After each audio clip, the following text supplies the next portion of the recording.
Welcome back. ఈ సంస్కృతి ఎక్కడి నుంచి వచ్చింది? ప్రజాస్వామ్యంలో అందరూ సమానమైతే కొంతమందికే ప్రత్యేక సదుపాయాలు ఎందుకు? గణతంత్రంలో ఇలాంటివి అనైతికం కాదా అంటూ సుప్రీంకోర్టు నేరుగా ప్రశ్నించినా తోలుమందం పాలకుల చెవికి ఎక్కడం లేదు. కీలక సమయాల్లో గంటల కొద్దీ ట్రాఫిక్ నిలిపేయడం, రైళ్లు విమానాలను ఆపి ప్రయాణికులు ఇబ్బంది పెట్టడం లాంటి అరాచకాలు చాలా ఉన్నాయి వీరి జాబితాలు. ఇలా చేస్తే ప్రజలు తిట్టుకుంటారు అన్న స్పృహ కూడా లేదు వీళ్ళకి. ఎవరనుకుంటున్నావు? మున్సిపల్ కార్పొరేటర్ స్థాయి గల్లీ లీడర్ల నుంచి కూడా ఇలాంటి ప్రశ్నలు దూసుకొస్తున్నాయి. వాహనం ఆపితే చాలు అధికారుల మీద విరుచుకుపడతారు. ట్రాఫిక్ కానిస్టేబుళ్లు చివరకు ఎస్ఐ, సిఐ స్థాయి అధికారుల మీద కూడా ప్రతాపం చూపిస్తారు. నడి రోడ్డు మీదే వీరంగం చేస్తారు.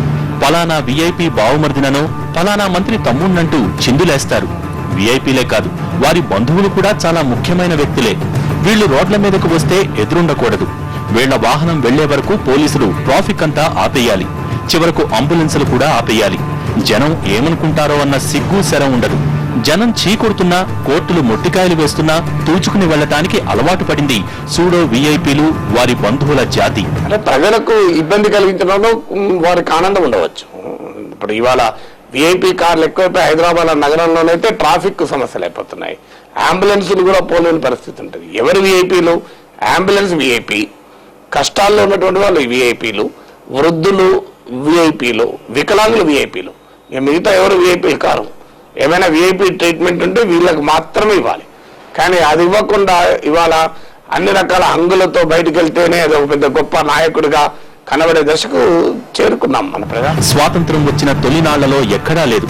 ఆర్థిక సంస్కరణల తర్వాత ఈ కల్చర్ కొత్తగా పుట్టుకొచ్చింది. ఢిల్లీ నుంచి మొదలై క్రమంగా దేశమంతటా విస్తరించింది. ఢిల్లీలో ఎస్కార్ట్ కాన్వాయ్ వేసుకుని ఎర్రబుగ్గ కార్లలో హడావిడిగా తిరగటానికి అలవాటు పడ్డ ఎంపీలు రాష్ట్ర రాజధానుల్లో ఈ ట్రెండ్ను అమలు చేశారు. ఇదేదో బావుందని భావించిన ఎమ్మెల్యేలు దీన్ని పట్టణాలకు విస్తరించారు. చాలా కొద్ది కాలంలోనే పట్టణాల నుంచి గ్రామాలకు కూడా విస్తరించింది ఈ విష సంస్కృతి. స్థానిక ఎమ్మెల్యే వస్తున్నాడంటే గ్రామాల్లోనూ పోలీస్ ఎస్కార్ట్ వాహనాలు చేసే హడావిడి అంతా ఇంతా కాదు. ఇంత హడావిడి చేసి వీళ్లు ప్రజాసేవ చేస్తున్నారా అంటే అలాంటిదేమీ ఉండదు. అభివృద్ధి కోసం ప్రజలు పన్నుల రూపంలో కడుతున్న సొమ్ము నేతల బిల్డప్పులకే ఎక్కువగా ఖర్చవుతోంది. జనం సొమ్ముతో ఇదంతా అవసరమా అంటే నిస్సిగ్గుగా ఓ నవ్వు నవ్వేసి వెళ్తారు. ప్రతి ఒక్కటి విచ్చలవిడిగా మరి ఎర్రబుగ్గ కారు పెట్టుకుంటే ఎవరు వీఐపీయో ఎవరు సామాన్యుడో ఎవరికి అర్థం అయ్యేది కాదు. సో ప్రతి ఒక్కటి వీఐపీ కారుగా చలామణి అవుతుంటే ఇంకా ట్రాఫిక్ లో చాలా మరి అస్తవ్యస్తంగా ఉండేది. దానికి తగినట్టుగా మరి ప్రజలు కూడా అవస్థపడేవాళ్ళు. వీఐపీ కల్చర్ పేరుతో అరాచకం సృష్టించడానికి అలవాటు పడ్డ వారిలో ప్రస్తుత కేంద్ర మంత్రులుగా పనిచేసిన వాళ్లు ఉన్నారు. కాషాయ వస్త్రాలు కట్టి పైకి సాధువులా కనిపించిన కేంద్ర జలవనరుల శాఖ మంత్రి ఉమాభారతి అంటే ఫైర్ బ్రాండ్. 15 రోజుల క్రితం ఆమె అనుచరులు ఝాన్సీ రైల్వే స్టేషన్లో విపరీతమైన హడావిడి సృష్టించారు. మంత్రి గారు రావటం కాస్త ఆలస్యం కావడంతో చైన్ లాగి గురుద్వారా ఎక్స్ప్రెస్ ను ఆపేశారు. మంత్రి గారు వచ్చే వరకు రైలు కదల్లేదు. ఆమె ఎక్కిన తర్వాతే రైలు బయలుదేరింది. ఈ ఘటనపై మాట్లాడేందుకు కూడా స్థానిక స్టేషన్ ఉద్యోగులు వణికిపోయారంటే మంత్రి గారి పవర్ ఏ రేంజ్ లో ఉందో అర్థం చేసుకోవచ్చు. వీఐపీ ఆర్ఎన్లను కూడా చట్టవిరుద్ధంగా ఉపయోగించుకుంటున్నారు. ఇవన్నీ ఎవరు చేయకూడదు. నేను ఒకసారి ట్రాఫిక్ కమిషనర్ కూడా అడిగాను, సరే మా ఎమ్మెల్యేలు ఎమ్మెల్సీలు చాలా మంది వీఐపీ ఆర్ఎన్లు పెడుతున్నారు, అది చట్టబద్ధమా అంటే పూర్తిగా చట్టవిరుద్ధం అన్నారు. అందువల్ల నేను 8 ఏళ్ళు శాసనమండలి సభ్యుడిగా ఉన్నప్పుడు నా ఆర్ఎన్లో వీఐపీ ఆర్ఎన్ వాడలేదు, నా కారు వెనకాల మెంబర్ ఆఫ్ లెజిస్లేటివ్ కౌన్సిల్ అని రాసుకోలేదు ఇప్పటి వరకు కూడా. అందువల్ల మనం వ్యక్తిగత జీవితంలో ప్రజాస్వామిక విలువల్ని కాపాడటానికి ఉండాల్సిన ప్రజాప్రతినిధులు మేము ప్రజల కన్నా సుపీరియర్ అనేటువంటి కల్చర్ రావడం దురదృష్టం. ఏపీ నుంచి కేంద్రంలో సహాయ మంత్రిగా ఉన్న ఓ నేత అర్హత లేకున్నా ఎర్రబుగ్గ కారు ఉపయోగిస్తున్నారు. అంతేకాదు రాష్ట్రానికి వచ్చినప్పుడు ఆయనకు ప్రత్యేకంగా ఎస్కార్ట్ ఏర్పాటు చేశారు. మంత్రిగా ఉండి సుప్రీంకోర్టు సూచనలు కూడా ఖాతరు చేయని తెగింపు ఆయనకే సొంతం.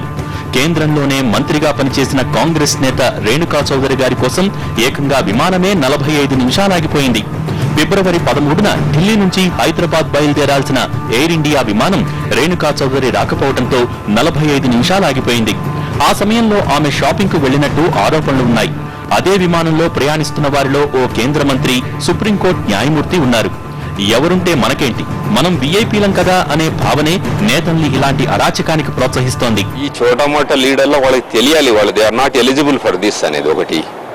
రెండోది చర్యలు అంటే చట్ట ప్రకారమైన చర్యలే. పోలీసు ట్రాన్స్పోర్ట్ డిపార్ట్మెంట్ వాళ్ళు ఫీల్డ్లోకి దిగి వీళ్ళని రెస్ట్రిక్ట్ చేయటమే, వీళ్ళు అలాంటి వెహికల్స్ సీజ్ చేయటం, ఫైన్ చేయటం, ఎక్స్పోజ్ చేయటం, ఇలా చేస్తే నిజమైన దీనికి ఎవరైతే అర్హులో వాళ్లే యూజ్ చేయడానికి అవకాశం ఉంది. మేము ఎంపీలం, కేంద్ర మంత్రులం అంటూ మన దేశంలోనే కాక విదేశాల్లోనూ వీరంగం వేసిన వీఐపీలు ఉన్నారు. అయితే అక్కడ పోలీసులు ఓవర్ యాక్షన్ చేస్తే బెండు తీస్తామని హెచ్చరించడంతో తోకముడిచిన ఘటనలు ఉన్నాయి. వీఐపీ సంస్కృతి వెర్రితనలు వేయడంలో నేతలతో పాటు అధికారుల పాత్ర చిన్నదేమీ కాదు. సామాన్యుల మీద నాలుగో సింహం మాదిరి గర్జించే పోలీసులు వీఐపీలను చూడగానే తోకముడుస్తున్నారు. అక్రమంగా ఎర్రబుగ్గ పెట్టుకున్న వాహనాల్ని గుర్తించి కేసులు నమోదు చేయాల్సిన ట్రాన్స్పోర్ట్ విభాగం కాసులకు కక్కుర్తిపడి కళ్లు మూసుకుంటోంది. అధికారులు నేతలు కుమ్మక్కై చట్టాల్ని ఉల్లంఘిస్తుంటే ఇక అడిగేవాళ్లెవరు? ఏంటి అరాచకం? చట్టం ఏమైనా వీళ్ళకి చుట్టమా? ఈ దౌర్భాగ్యం మన దేశంలోనేనా, ఇతర దేశాల్లో కూడా అంతేనా? బ్రేక్ తర్వాత చూద్దాం.